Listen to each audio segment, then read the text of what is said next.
Hello everybody, I am Advocate Mansha Bhatia. I specialize in civil and criminal matters. Recently I have represented a rape victim and the rape accused is Mr. Karan Oberoi, and there are various other matters which we have filed for defamation, making derogatory statements, and most importantly revealing the identity of a rape victim against Miss Pooja Bedi and various other friends of Mr. Karan Oberoi. So this matter has been going on, and recently Miss Shilpa Shinde has come across and she has said that she had filed a false sexual harassment case against her producers.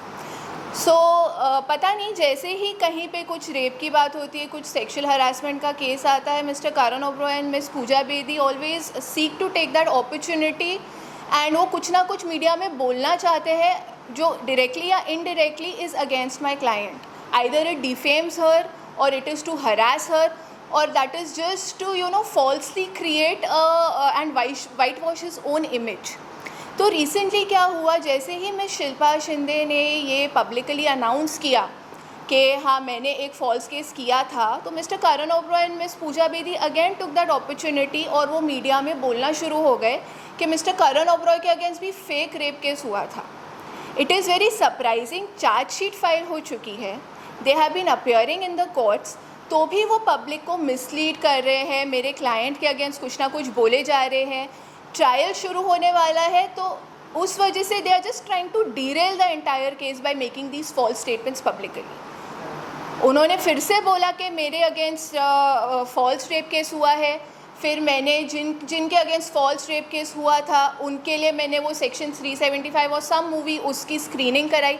तो ये सब चीज़ों का असर witnesses पे पड़ता है, investigating agencies पे पड़ता है, जजेस पे पड़ता है, सब आज मीडिया में पढ़ते हैं ये articles. So this is basically just to try to derail the entire matter which is not in my client's interest. सबको लगेगा कि मेरे क्लाइंट गलत है. आज उनको बॉम्बे छोड़ना पड़ा, उनका बिजनेस बंद हो गया because of this case. Poona में भी उनको लोग हरास कर रहे हैं, उनको अपना घर छोड़ना पड़ा वहाँ पे भी, यहाँ पर भी वो सोसाइटी से निकाले गए, बिजनेस नहीं है, काम नहीं है, कुछ नहीं है. Being a rape victim today she is the one who suffering more than the rape accused. तो कहाँ का जस्टिस है ये? हमने सिंटा को भी लेटर भेजा, नॉट दैट कि because my client is a member of CINTAA और she is a member of the industry. No, she is not a member, but we wanted to appeal to their human side, their ethics, their morals. वहाँ से भी हमको कुछ response नहीं आया. आज मेरी क्लाइंट है जो सफ़र कर रही है और मिस्टर Karan Oberoi और मिस पूजा बेदी रुक ही नहीं रहे हैं, कुछ ना कुछ बोले जा रहे हैं. Miss Pooja Bedi being admittedly and may be on record claiming to be an advocate for women's rights. ये कौन सा राइट हुआ? कहाँ का राइट है ये? मैम रिसेंटली एक इंटरव्यू में करण जी ने जो सिद्धार्थ करण का शो है उसके अंदर yes on YouTube, yes you are right. कुछ कहना चाहेंगे जो उन्होंने आइडेंटिटी रिवील की थी जो कि हम नहीं कर हाँ, सकते. It was a very cleverly orchestrated interview. जो वर्ड्स भी यूज़ किए गए हैं उनको पता है कि बिकॉज हाई कोर्ट तक में वो केसेस चालू है तो they were being very cautious about using the words. But फिर उसके बाद क्या होता है, जो नीचे कमेंट सेक्शन है वहाँ पर कुछ लोग आके मेरे क्लाइंट की आइडेंटिटी फिर रिवील करते हैं, फिर उनका नाम रिवील करते हैं और उनके अगेंस्ट गंदी बातें बोलते हैं. This could be any third party, we do not know who these people are. तो इंटरव्यू में भले ही आप उतना कुछ नहीं बोल रहे हो बट नीचे कमेंट में आके लोग ज़रूर बोल रहे हैं against my client, and not only against my client, shockingly against Gujarati community कि वो सब बाजारू है, वो प्रोस्टिट्यूट्स होते हैं. Is this the way? हमने उस चीज़ के अगेंस्ट भी केस फाइल किया है. हमको अनफॉर्चुनेटली 4 हफ्ते या 3 हफ्ते बाद पता चला ये बात. तब तक the damage was already done. After a legal notice they shut the comment section but the damage was already done. So at least अगर आप एज मीडिया आप अगर इंटरव्यूज़ लेते हैं तो at least try to publish both sides of the story. आज मैं ये नहीं बोलूँगी कि जो मैं बोल रही हूँ आप बस वही सुनिए, आप दोनों साइड्स का सुनिए, विच इज़ एथिकल जर्नलिज्म. आज यहाँ पे हर जगह मतलब मेरी क्लाइंट ऑलरेडी 50-60 लाख अपना दे के बैठ चुकी, उनको लगा उनकी शादी होगी.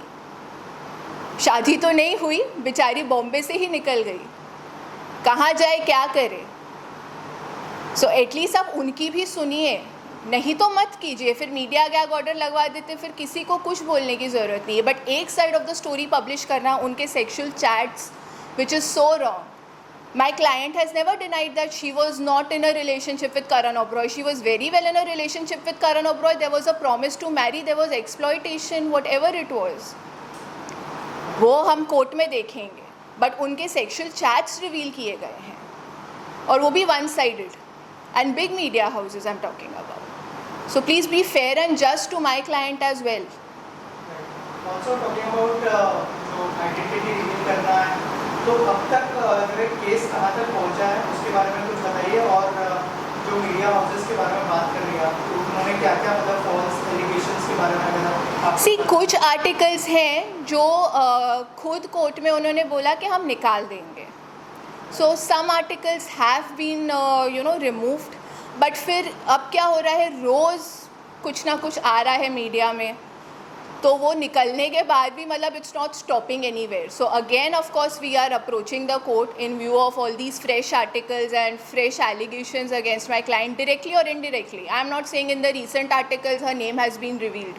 No, but everybody now knows the name of my client thanks to the earlier articles. Her phone number was revealed. Derogatory statements were made against her.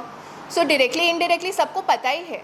और बीच में यूट्यूब पर भी उनका नाम फिर से रिवील करा गया मिस्टर करण ओबरॉय के इंटरव्यू के टाइम पे. So everybody nose. So what ever statements they make, everybody nose कि क्या हुआ है एक्चुअली में, और मेरे क्लाइंट के बारे में ही गलत सोचा जा रहा है इसमें. केस चल रहा है और वो इंटरव्यूज दे रहे हैं, मीडिया ट्रायल कर रहे हैं, वो कितना सही है उसके बारे में? वो नहीं है सही. आज इसलिए मुझे यहाँ पर आप लोगों को बताना पड़ा. मैंने तो अभी तक, ना ही मेरे क्लाइंट तो ऑफकोर्स नहीं कर सकती, मैंने इस तरीके से नहीं किया. मुझे अपने कोर्ट्स पे पूरा फेथ है. बट बिकॉज अभी किसका क्या माइंडसेट है मुझे नहीं पता, media is being used. Media is just being used to spread false information. आज आपको मैं जो इन्फॉर्मेशन दूंगी आप वो बस सर्कुलेट कर रहे हैं, और मेरे क्लाइंट के लिए वो प्रॉब्लम हो रही है. So it should not be done that ways. अभी फिर से आएगा काफ़ी केसेस, बिकॉज काफ़ी कोर्ट्स में काफ़ी केसेस चल रहे हैं. काफ़ी हमको रिजल्ट्स भी मिले हैं. रिवीलिंग आइडेंटिटी में आपको पता होगा कि समन्स तक भी इशू हो चुके हैं. समन्स इशू होने के बाद the summons were challenged by all the accused and the defendants in the matter of revealing identity of a rape victim. वो तक भी रिजेक्ट हो चुका है, उनका एप्लीकेशन रिजेक्ट हो चुका है. Court did not entertain them. So they have tried everywhere but the matter is still going on. Karan ji और पूजा जी के अलावा कौन-कौन इन्वॉल्व है इसमें? उसमें है मिस्टर करण ओबरॉय के सारे फ्रेंड्स हैं, मिस्टर सुधांशु पांडे, मिस्टर शेरिन, अन्वेशी जैन, करण ओबरॉय की बहन इन्वॉल्व हैं. I am not saying involve as in I am not passing any verdict. I am just saying that they are the co accused in the matter. उनके advocates भी हैं unfortunately. Lastly, what is next? Next, I have full faith in the legal system and I am sure they will support my client and I hope आगे at least ऐसे acts ना हो कि हमारा case ख़राब हो या मेरे क्लाइंट को फिर से अब जहाँ भी वो रहते हैं वो देश ही छोड़ के चले जाना पड़े. आई जस्ट होप वहाँ तक बात ना पहुँचे because unfortunately media is being used for that. Court में अलग स्टोरी है, बाहर अलग स्टोरी है. Thank you so much.